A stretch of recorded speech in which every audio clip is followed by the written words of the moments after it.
Welcome back to New Rockstars. I'm Erik Voss, and let's analyze the finale of Agatha All Along. The penultimate episode ends with a usual suspects style twist that the entire Witch's Road was the imagination of Billy Maximoff come to life, and the final episode shows how the legend of the road was really a ballad invented by Agatha and her son Nicholas to lure witches into a trap to steal their powers and sustain the lives of Agatha and Nicky to stave off death. And her final deal with death was so salty, even upon Agatha's demise, Death refused to show her face to Agatha and left Agatha on this mortal plane as a ghost, a companion to Billy in his upcoming search for his brother Tommy. Similar, you could say, to Agatha's role as a ghostly companion to Wanda Maximoff in the 2016 James Robinson Scarlet Witch comic storyline. But all of this left of asking, what exactly is Agatha's backstory with Death? Was this removed from the series? In this video, I'm going to answer as many questions as I can using the little details that the show left us. Yes, I'm going to point out a few details from these final two episodes that you might have missed, but really for my complete in-depth Easter egg breakdown of both episode 8 and episode 9, that video will be coming out on this channel on Monday, November 4th. Thank you so much for your patience. I just, didn't want to rush it. And since this is two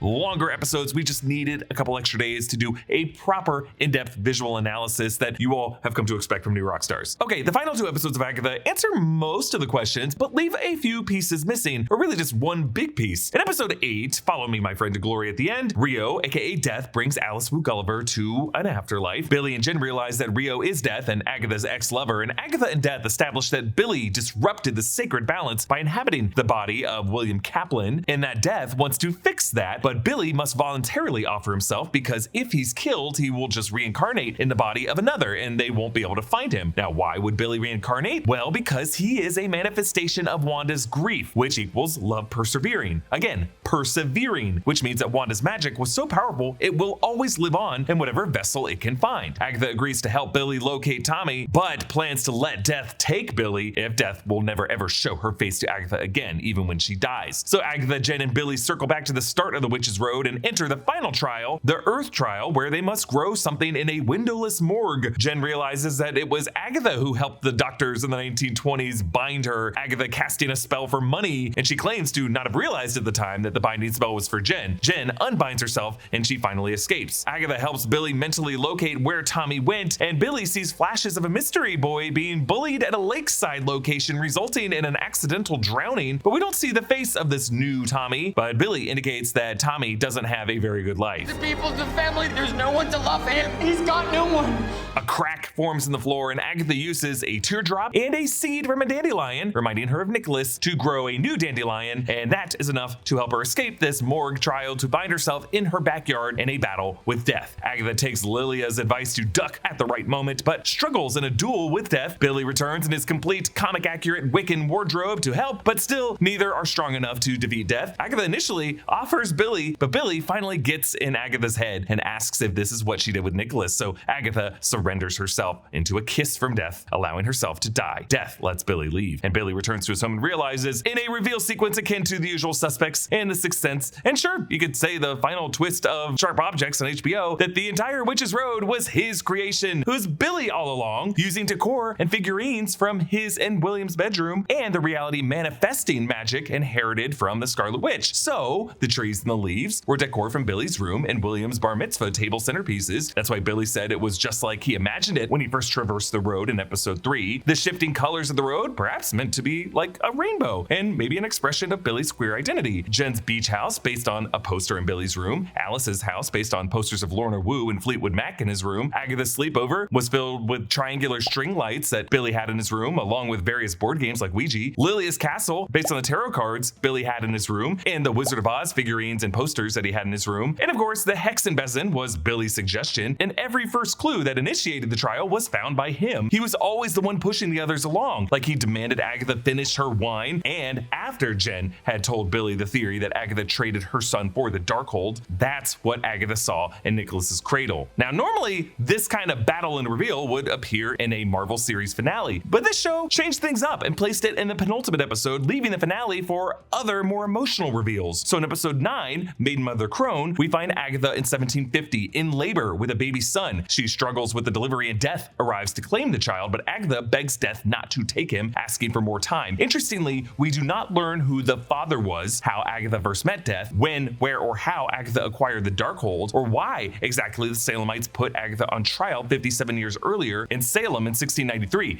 but I'll get to that in this video. Agatha delivers baby Nicholas, claiming she made him from scratch with no incantation or spell. They find a new coven of witches in the woods, and Agatha drains them of their power, using this power to sustain herself and Nicholas's life. 6 years after this, Agatha is now using Nicholas in a scheme to trick and lure witches into traps for Agatha to drain their powers. Part of the scheme over the years is the development of this Ballad of the Witch's Road, really a made-up myth to make witches believe there is a road that could grant them the wish of their heart's desire. But Nicholas really begins to dislike this dishonesty and hurting other witches, and one day he decides not to follow through with the scheme, and that day is when Nicholas gets a death rattle. That night, Nicholas dies in Agatha's arms, and he's led off by Death into the darkness. As Agatha grieves her dead son, a new witch finds her, asking about the Witch's Road, and Agatha begins living through the decades, tricking witches with the ballad and the promise of the Witch's Road, but every time just gets them to blast her so that she can steal their powers and kill them. This goes all the way to Agatha breaking free from Wanda's spell, and Billy showing up to request another Witch's Road journey, and Agatha summoning the latest coven of witches and using the same bell that 6-year-old Nicholas had stolen in 1756, begins the ballad again, but this time, because Billy was with them, and Billy is the son of the Scarlet Witch with her inherited powers, he has reality manifesting powers similar to Wanda creating the sitcom Hex, and the door to the road actually forms, surprising Agatha. This whole series, we have seen Agatha playing along, acting like she knew what was going on, all the while suspecting that Teen had something to do with it, until the moment Lilia's sigil broke, and she knew for sure that Billy was actually the son of Wanda Maximoff, the Scarlet Witch. Agatha didn't come clean sooner because,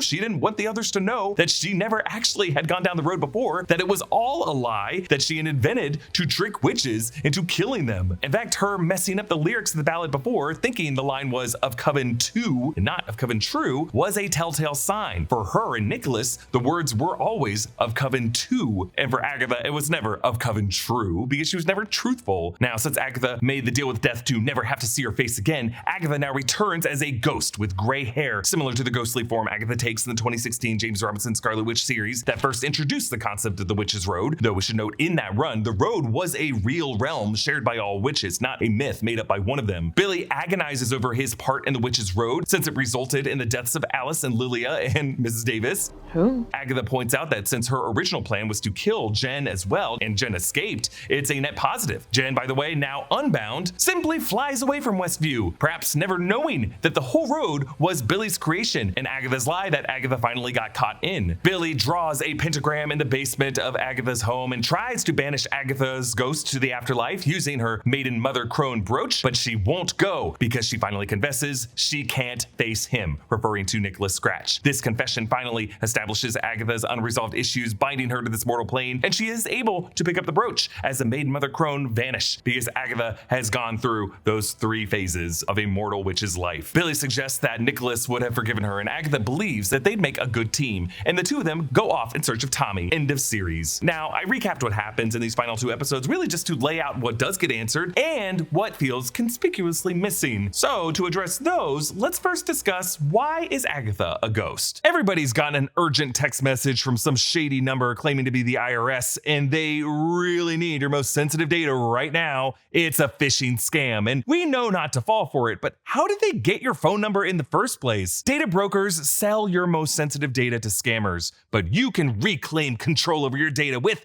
Delete Me. Delete Me is a hands-free subscription service that helps you reduce the risks of identity theft and scams by removing your data from hundreds of data broker sites. It's super easy to use. You take 5 minutes to submit your info to Delete Me. Their experts comb through the internet looking for places your data shouldn't be, and then they remove it and send you a report on what they've done. Delete Me works all year long to remove things like your name, address, email address, phone number, and more from data broker sites, and they're constantly adding new features and updating their removal targets to help you get back control over your personal data. Get 20% off Delete Me consumer plans when you go to joindeleteme.com/rockstars and use promo code rockstars at checkout. That's joindeleteme.com/rockstars and use code rockstars. Thank you, Delete Me, for sponsoring this video. Well, in some ways, Agatha Harkness being a ghost is the natural state of the spirit witch of this coven, and is Agatha's destined transformation into her version of Gandalf the White. a spiritually enlightened guide for the young witch. In James Robinson's 2016 Scarlet Witch run, that is the role Ghost Agatha serves for Wanda Maximoff, so it feels right that she would serve this role for Wanda's son. She finds her coven too, and she's free from this forever dance with death and has finally stopped her cycle of witch slaughter. In episode 5, when Evanora Harkness appears, Lilia establishes a rule about ghosts on this series. Emotion ties them to this plane.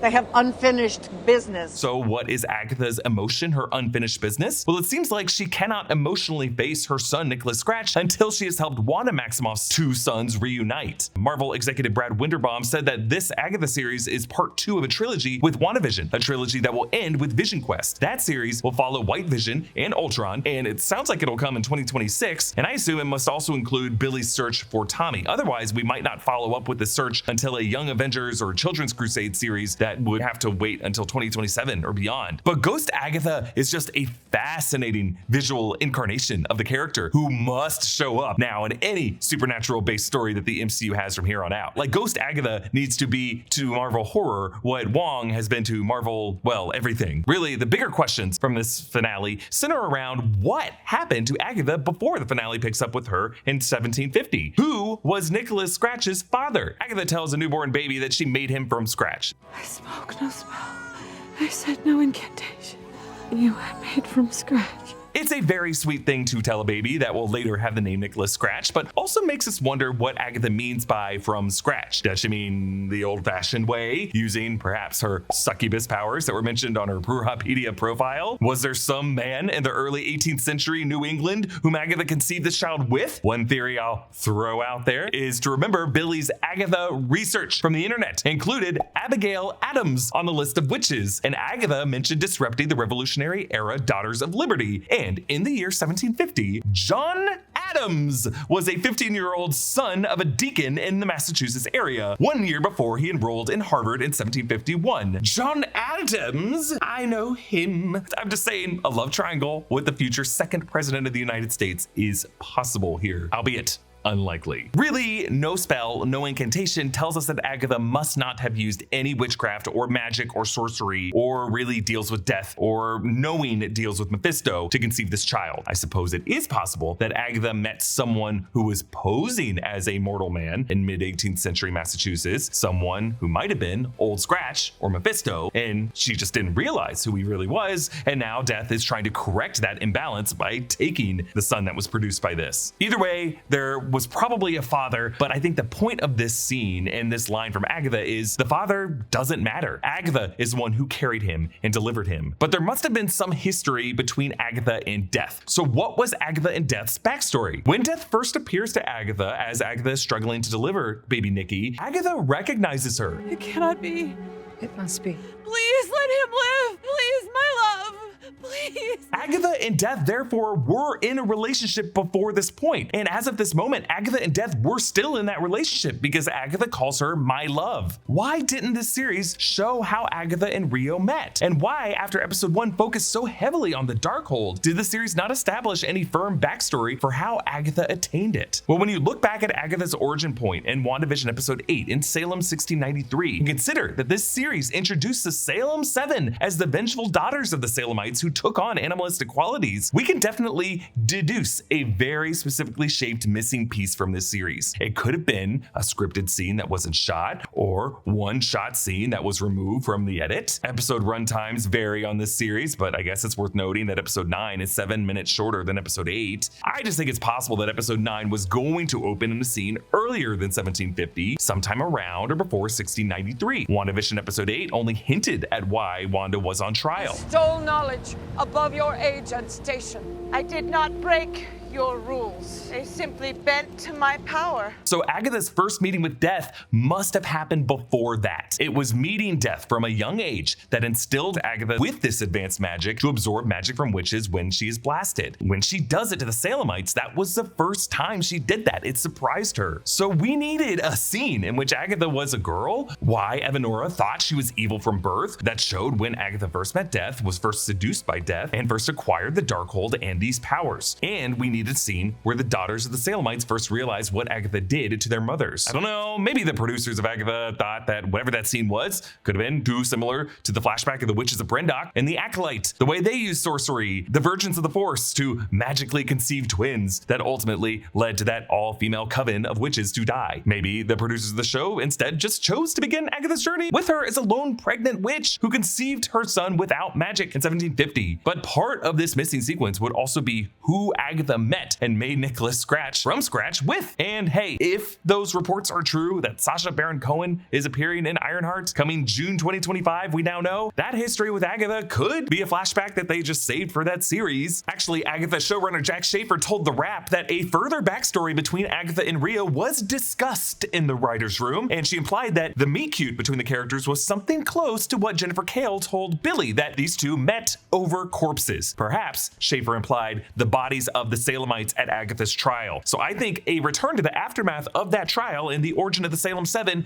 was the scene that was missing. Ultimately, Agatha's finale did not answer all the questions, and I've covered enough series that I just expect that to always be the case. If you watch this series as an Agatha-Billy series, mostly all the pieces lock into place. Billy and this coven successfully stopped a dangerous witch from hurting anyone else and forced her to pay a price for that and allowed her to transform into a new state of existence that helps the younger generation, specifically helping an analog of the Scarlet Witch as Ghost Agatha seeks to resolve her own unfinished business. But if you watch this series as an Agatha Rio romance, this finale definitely pulled punches and needed an extra scene or sequence to satisfy that arc. If you watch the show as just a lover of WandaVision, clinging in hope to the Wanda teases and loving the WandaVision-esque first episode, that first episode now in retrospect feels like it's from a different series than what this ended up becoming. It was a transitional step from the WandaVision era meant to signify the definitive end of the Scarlet Witch and the end of the Darkhold. Clearly, the standout episode of this series was episode 7, Death's Hand in Mine, the Lilia Calderu episode, perhaps on its own the best episode Marvel Studios has ever accomplished on Disney+.